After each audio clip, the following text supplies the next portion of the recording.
Hello friends, welcome back to my channel. I am Rimi Khan. तो चलिए आज हम बात करते हैं इस हफ्ते के वीकेंड के बार के बारे में। तो इस हफ्ते का वीकेंड के बार थोड़ा बहुत इंटरेस्टिंग था, थोड़ा फ़नी भी था, थोड़ा बहुत कुछ हुआ इस हफ्ते में। इविक्शन भी हुआ फाइनली। तो इस हफ्ते डबल इविक्शन हुआ, इस हफ्ते कुछ मस्ती हुई, देवलीना बिचुकली के बारे में भी बहुत कुछ हुआ। तो इस वीडियो में ये सब कुछ के बारे में सही गलत जो भी हुआ उसके बारे में बात करेंगे। तो सबसे पहले जो चीज़ मैं कहना चाहती हूँ वो है राजीव और रितेश की एविक्शन के बारे में।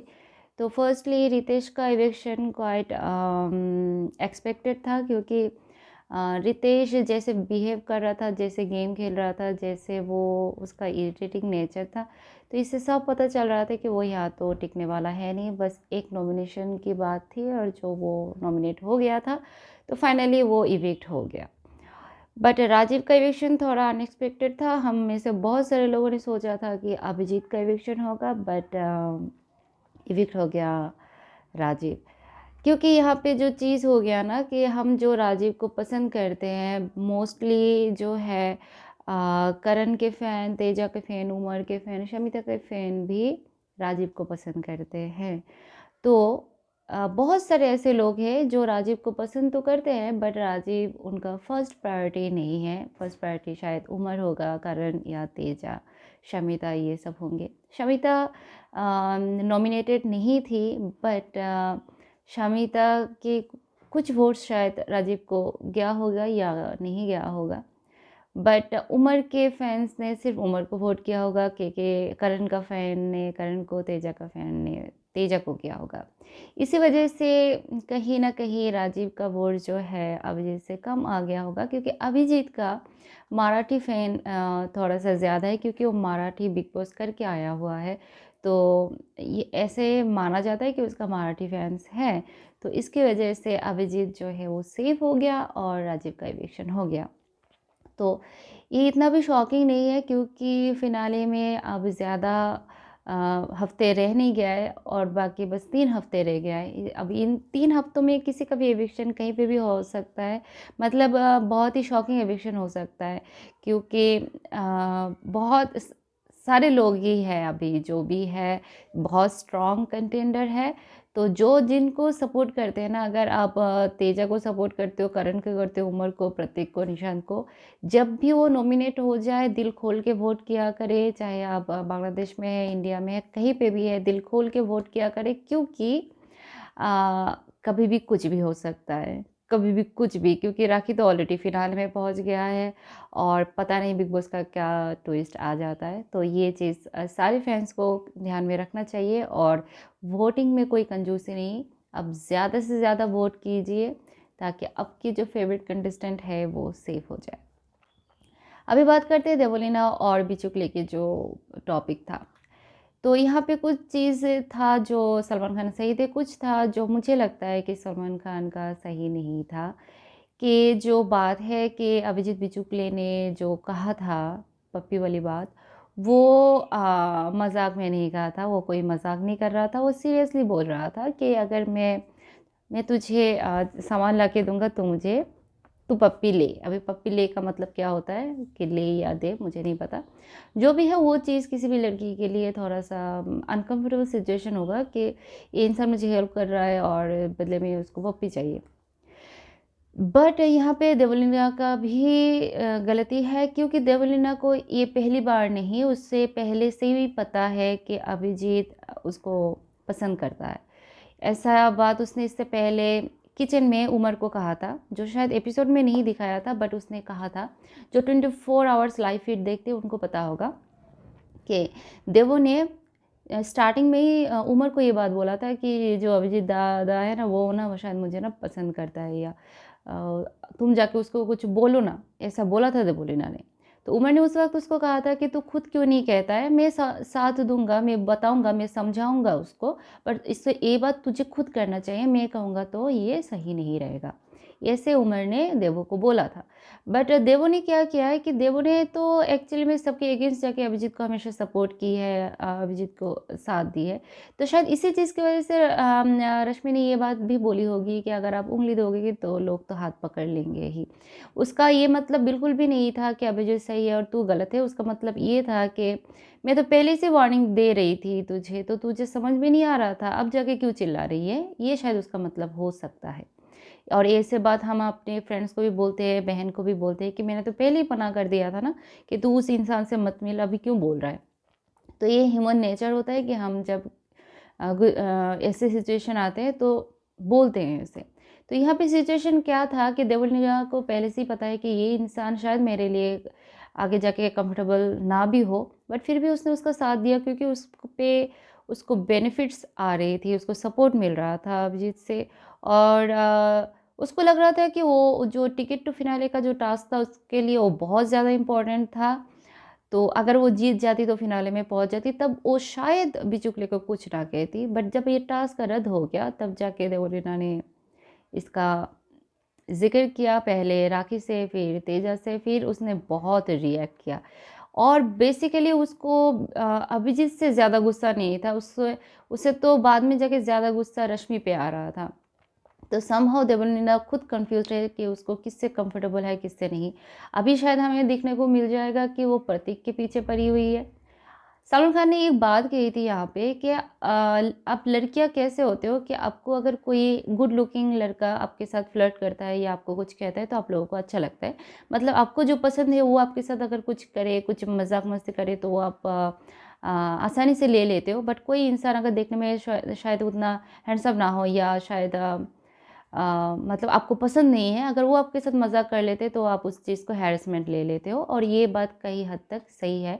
बीइंग ए गर्ल मैं ये कह रही हूँ कि हाँ, हमें जो पसंद होता है वो अगर हमारे साथ मस्ती करते हैं तो अच्छा लगता है, और हमें जो पसंद नहीं है वो अगर मस्ती करे तो हम इरिटेट हो जाते हैं।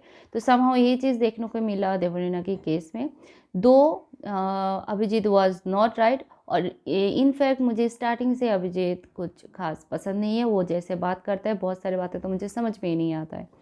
तो मैं देवो को कहूँगी कि थोड़ा चिल्लाना कम करे। वो जो चिल्लाती है इतना एनोइंग और इतना इरिटेटिंग लगता है कभी-कभी कि उसकी सही बात भी गलत लगने लग जाता है। उसकी सही पॉइंट ऑफ व्यू भी सुनने का मन नहीं करता है क्योंकि वो उसका रिएक्शन इतना इतना ज़्यादा एनोइंग होता है। मतलब जैसे कि अभी खा जाएगा किसी को, ऐसे। और अगर वो पति के पीछे पड़ा है ना अभी, तो मैं बता रही हूँ अभी पहले से ही प्रतीक का गेम का बैंड बजा के छोड़ेगी ये। क्योंकि मुझे नहीं लगता है कि प्रतीक अकेले ही काफ़ी है, उसको देवलीना या किसी के साथ की ज़रूरत है। तो अगर ये देवलीना उसके पीछे पड़ी है और अगर प्रतीक इसको साथ देने लग गया तो प्रतीक का गेम पे अब इसका असर पड़ सकता है। जैसे मुझे लगता है कि जब से रश्मि आई है बिग बॉस में, मुझे समहाउ उमर थोड़ा-सा मुझे लगता है कि उसके गेम पे थोड़ा बहुत इफ़ेक्ट पड़ा है। 2 उमर अच्छा कर रहा है। तो एक और बात मैं वीकेंड के बारे के बारे में कहना चाहती हूँ, जो तेजा और निशांत का जो गेम था मुझे बहुत मज़ा आया था। मैंने बहुत मस्ती की थी, मतलब बहुत मैंने उनके साथ मस्ती की थी। मैंने इतना हँस रही थी ना, हँस-हँस के तो मैं तो बस मतलब बिग बॉस 15 में ये शायद पहला एपिसोड होगा जहाँ पे मैंने इतना हँसी और इतना एन्जॉय किया। तो मैं बिग बॉस वालों को कहना चाहती हूँ कि ऐसे कोई इंटरेस्टिंग टास्क दिया करे, ऐसे मस्ती किया करे तो लोगों को ना अच्छा भी लगे। आप लोग जैसे इतना फाइट करवाते, इतना ज़्यादा गुस्से, इतना चिल्लाना होता है ना कि लोग डिप्रेशन में चले जाएँ। तो ऐसे फन टास्क भी होना चाहिए जहाँ पे हमें मज़ा आए, हँसने को मिले, है ना? तो वीकेंड के बाद ओवरऑल इस हफ्ते तो अच्छा ही था। गेस्ट आए थे वो भी अच्छा ही था। गोविंदा मुझे बहुत पसंद है, वो आए थे। और इस हफ्ते के कुछ 2-1 बात मैं कहना चाहती हूँ। जैसे कि तेजा का जो बिहेवियर था सबके फाइट में, जो वो तेजा शायद सही थी, बट तेजा का क्या होता है ना कि वो किसी की सुनती नहीं है। वो जो सही मतलब बोलती है उसको जो सही लगता है, तो वही सही, मतलब कोई और सही नहीं हो सकता है। और वो जो उमर को जाके बोला था ना कि मैं तुझे थप्पड़ मारूँगा, वो बहुत ही गलत स्टेटमेंट था कि ऐसे करके इतने सारे लोगों के सामने जाके वो जो थप्पड़ मारने की बात कर रहा था, बहुत ही गलत था। और जैसे नेक्स्ट डे उमर को देवोलीना ने इंस्टिगेट किया कि तुमने टूथपेस्ट छुपा के रखा है क्या? तुम तो छुपाते हो, ऐसी चीज़ें आके जब बोला। एक इंसान नींद से उठी है, उसको जाके ऐसे बातें बोला जा रहा है, वो थोड़ा गुस्सा हो गया था।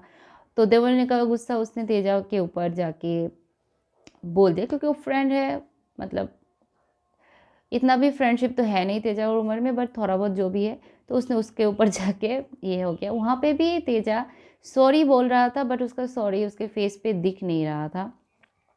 तो बट उमर ने सबके सामने ये बात बोली जो करण को बहुत, मतलब थोड़ा बहुत गलत लगा। तो करण ने उमर को समझाया भी कि देख, अगर तू प्रतीक निशांत के साथ जैसे बिहेव करता है वैसा ही सेम बिहेवियर अगर दोस्तों के साथ रखेगा, तो वो दोस्त सोचेंगे कि यार ये क्या कैसा है। तो तुझे कुछ भी गलत लगता है तो बाद में बोल, साइड में ले जाके बोल, सबके सामने मत बोल।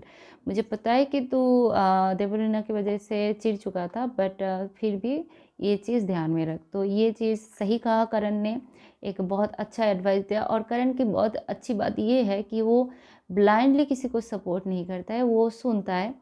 क्योंकि वो ब्लाइंडली जाके तेजा का कभी सपोर्ट नहीं करता है, क्योंकि तेजा जो है ना वो खुद बहुत स्ट्रॉन्ग है, वो खुद अपना फाइट लड़ सकती है।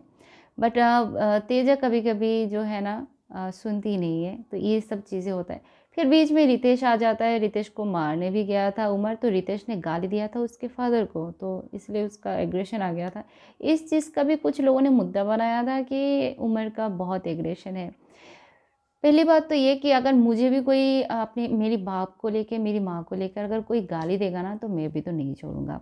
और नॉर्मल ह्यूमन बीइंग हैं हम, एक घर में जब रहते हैं, इतना फ्रस्ट्रेशन में रहते हैं, हर कोई जाके उमर को टारगेट करता है, ईच एंड एवरी पर्सन उमर को टारगेट करता है। सिर्फ़ और सिर्फ़ रश्मि और करण के अलावा हर कोई उमर को टारगेट करता है। चाहे तेजा हो, राखी तो बहुत ही ज़्यादा इंस्टिगेट करती है, प्रतीक करता है, देवलीना करती है, ये रितेश जब था, रितेश भी कर रहा था, मतलब हर कोई करता है। तो मतलब ये जो उमर का जो गेम हो गया ना अभी, बस ये करण और रश्मि के अलावा हर कोई उसको टारगेट कर रहा है, उसके लिए अभी बहुत डिफ़िकल्ट हो गया है गेम। तो हम जो उमर के सपोर्टर्स हैं, उमर को बहुत सपोर्ट करना चाहिए, उमर नीड्स आवर सपोर्ट। और बहुत से ज़्यादा वोट करना चाहिए, ताकि वो अभी के लिए फ़िनाले तक पहुँच जाए। इंशाल्लाह फ़िनाले में पहुँच जाएगा तो ट्रॉफ़ी भी उमर के हाथ में होगा। और ये था मेरा पॉइंट ऑफ व्यू वीकेंड के बाहर का। शायद कुछ मैं मिस कर दूँ, क्योंकि सारी बातें तो याद रहती नहीं और सब कुछ मैं यहाँ बता नहीं सकती। तो शायद अगर कुछ मिस कर गई तो नेक्स्ट वीडियो में ज़रूर बताऊँगी। तो मिलते हैं नेक्स्ट वीडियो में, तब तक सब ठीक रहे, खुश रहे। और जिन्होंने मेरे चैनल को अभी तक सब्सक्राइब नहीं किया है, please subscribe to my channel and press the bell icon so that you will get notification. और इस वीडियो को लाइक भी कर दीजिए, शेयर कर दीजिए आपके फ्रेंड्स के साथ। और अपने फेवरेट कंटेस्टेंट को दिल खोल के वोट कीजिए, सपोर्ट कीजिए। अल्लाह हाफिज़।